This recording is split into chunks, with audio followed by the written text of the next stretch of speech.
है जी, कल दीप पर्व है और हमने सुना है कि दीप पर्व से एक दिन पहले वाली रात में अशुभ शक्तियाँ घूमती है। आज आप जंगल लकड़ियाँ काटने ना जाओ। अरे तुम कितना डरती हो। गांव के अंधविश्वास अब तुम्हारे अंदर भी आ रहे हैं। यह सब कुछ नहीं होता है, यह सब बस मन का भ्रम होता है। अगर मैं आज लकड़ियां नहीं लाऊंगा तो हमारे बच्चे कल दीप पर्व कैसे मना पाएंगे? मैं बच्चों को मना लूंगी, लेकिन आज आप ना जाओ। पड़ोस वाली दादी जी भी बोल रही थी, दीप पर्व से एक पिछली रात में अशुभ आत्माएं घूमती हैं। प्रताप अपनी पत्नी आशा की एक भी बात नहीं मानता है और जंगल की ओर निकल जाता है, लेकिन जंगल में उसे सूखी लकड़ियां नहीं मिली। हे भगवान, कितनी मेहनत करके आया था और यहाँ तो एक भी सूखी लकड़ियां नहीं है। चलो थोड़ा जंगल की ओर भीतर चला जाता हूँ। प्रताप जंगल में थोड़ा और भीतर चला जाता है, लेकिन वहां पर भी सूखी लकड़ियां नहीं थी और अंधेरा होने का समय हो गया था। क्या हो गया मेरे साथ? अंधेरा होने का भी टाइम हो गया। आशा ने मुझे मना भी किया था, लेकिन मैं माना नहीं। चलो मैं घर की ओर निकलता हूँ, वरना ज्यादा रात हो जाएगी। प्रताप घर की ओर निकल जाता है, लेकिन रात गहरा चुकी थी। आसमान में काले बादल छाए थे, ठंडी हवा पेड़ों के पत्तों को सरसरा रही थी। गांव से थोड़ी दूर एक टूटा फूटा खंडहर खड़ा था, वीरान, सुनसान और डरावना। उसी खंडर के पास एक पुरानी बावड़ी थी, जिसके बारे में कहा जाता था कि उसमें कोई अमानवीय शक्ति रहती है। उस रात प्रताप थका हुआ और निराश था। जैसे ही वो उस खंडर के पास पहुंचा, अचानक हवा की रफ्तार बढ़ गई और तभी एक अजीब सी मीठी लेकिन ठंडी आवाज उसके कानों में पड़ी। ओ पथिक, कहाँ चले हो ऐसे थके थके से? इतनी रात और तुम अकेले? आ जाओ ना, मैं तुम्हारा इंतजार कर रही हूँ। तुम्हारे लिए कुछ खास बनाया है, गरम गरम पकवान, बिल्कुल तुम्हारे स्वाद जैसा। बस पास आओ। प्रताप रुक गया, उसकी आंखें चमकने लगी।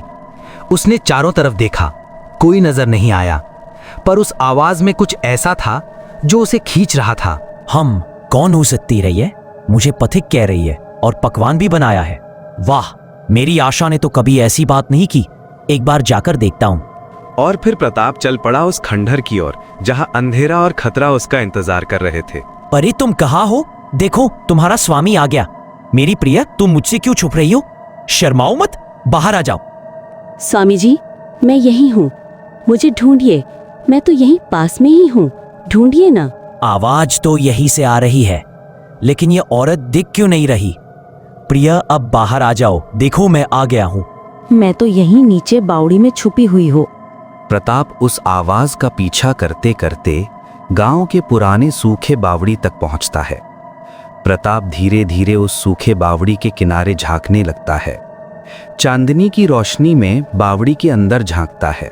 लेकिन प्रताप नहीं जानता था कि वो बावड़ी अब सिर्फ पानी का नहीं, बल्कि एक खून प्यासे रहस्य का गवाह है।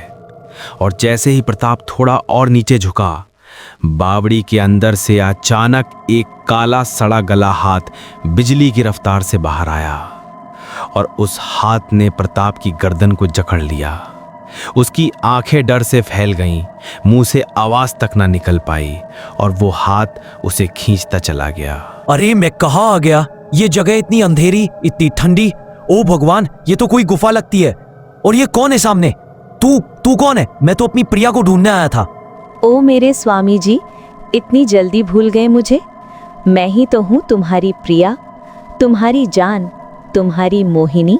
नहीं, तू मेरी प्रिया नहीं हो सकती। तेरा चेहरा, तेरी आंखें, ये बाल, ये तो किसी पिशाचिनी जैसे हैं। भगवान के लिए मुझे जाने दो।